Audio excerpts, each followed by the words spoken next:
Des gamins qu'on voit de loin, enfin c'est même pas des gamins, moi je refuse d'ailleurs qu'on emploie ces termes-là, jeunes ou gamins, c'est délinquants, c'est voyous, c'est terroristes. Il faut, à un moment donné, il faut peut-être en tuer.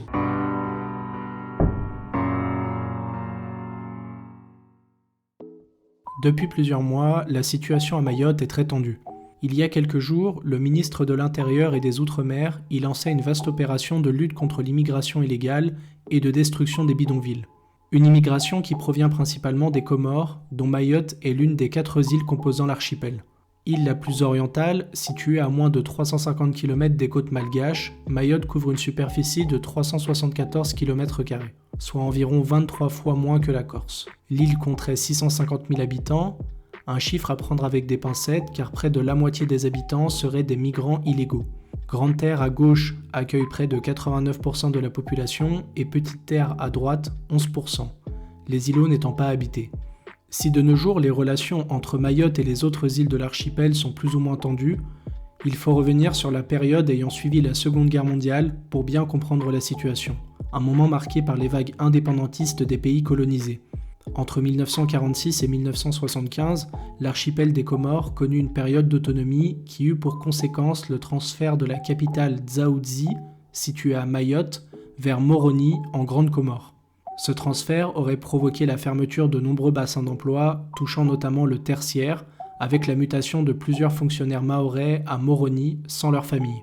Mayotte fut reléguée au rang de province comorienne, ce qui renforça l'hostilité des habitants envers les autres voisins de l'archipel. Cette période vit naître des mouvements indépendantistes majoritaires en Grande Comore, contrairement à Mayotte, où le souhait d'un maintien de l'île dans le giron français continuait de dominer. Nous nous trouvons sous dépendance française depuis plus d'un siècle.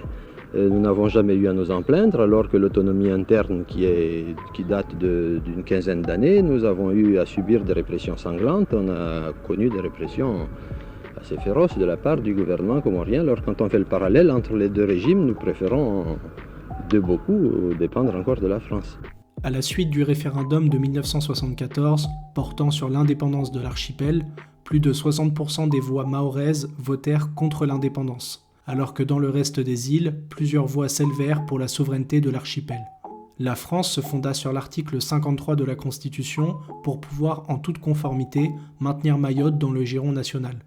Il stipule notamment que nulle cession, nul échange ou nulle association de territoire n'est valable sans le consentement des populations intéressées.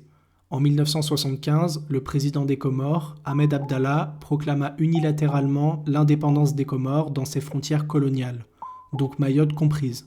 Les instances internationales, Union africaine et Nations unies, reconnaissent également le référendum de 1974 dans sa forme qu'il proclame l'indépendance d'un archipel indivisible et condamne donc la présence française.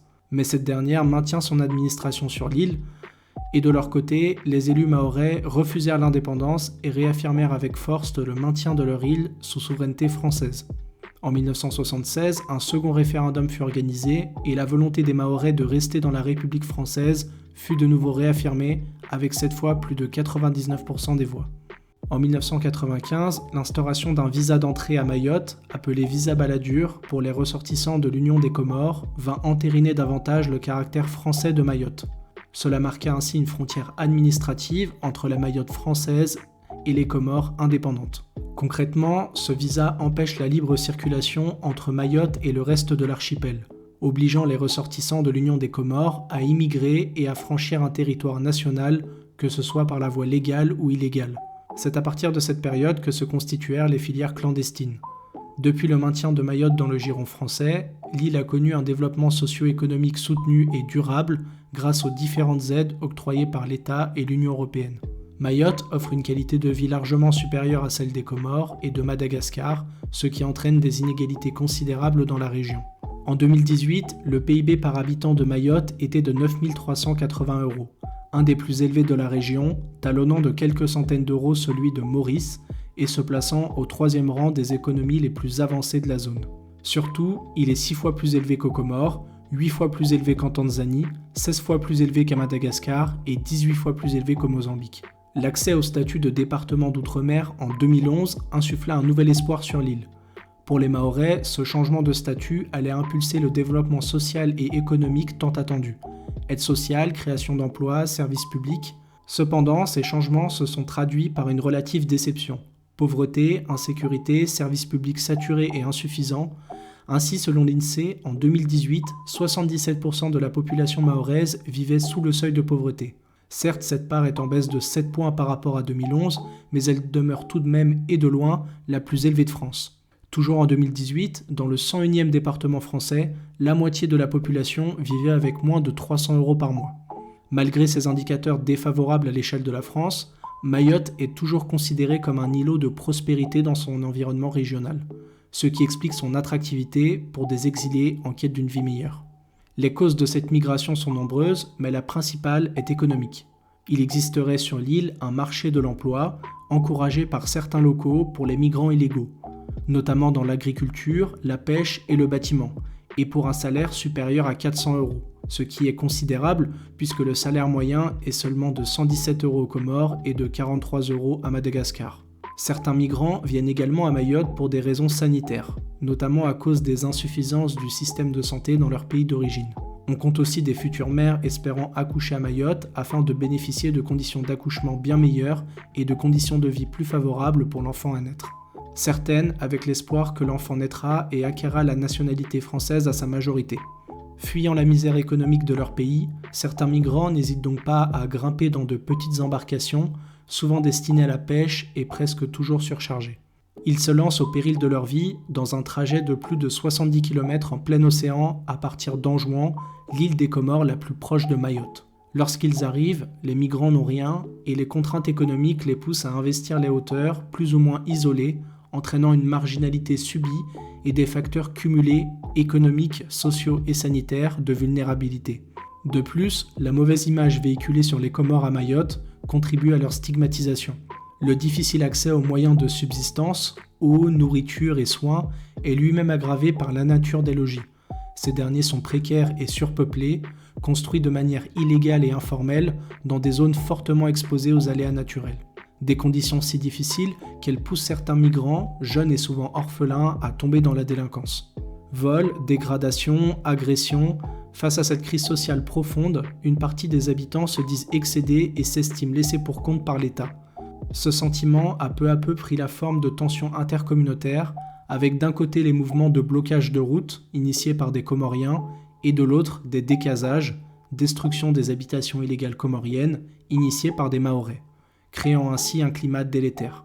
L'occupation illégale des terrains par les exilés, à laquelle ils sont contraints pour se loger, contribue également à tendre les rapports avec les Mahorais. Par exemple, fin 2021, une décision de justice retoqua la décision préfectorale de démonter plusieurs bidonvilles à Mirereni et Combani, ce qui a été considéré par plusieurs collectifs mahorais comme un affront et une spoliation de leurs terres. Cette décision de justice a provoqué de vives tensions entre les Mahorais et la CIMAD, une association de défense des migrants, allant même jusqu'à accuser l'association d'aider les filières de migrants clandestins. Face à ces défis, force est de voir que les pouvoirs publics n'ont pas encore l'assise nécessaire pour conduire avec sérénité le développement de l'archipel. Les collectivités locales, de constitution récente, départements en tête, manquent d'expertise et d'ingénierie. L'émergence d'une élite mahoraise ne fournit pas encore en nombre suffisant les cadres dont Mayotte a besoin. Et si l'île jouit d'une situation financière satisfaisante, c'est en raison des retards dans la réalisation de ces programmes d'investissement. En effet, 40% de la population vivrait encore aujourd'hui dans des formes d'habitat autoconstruit sans fondation.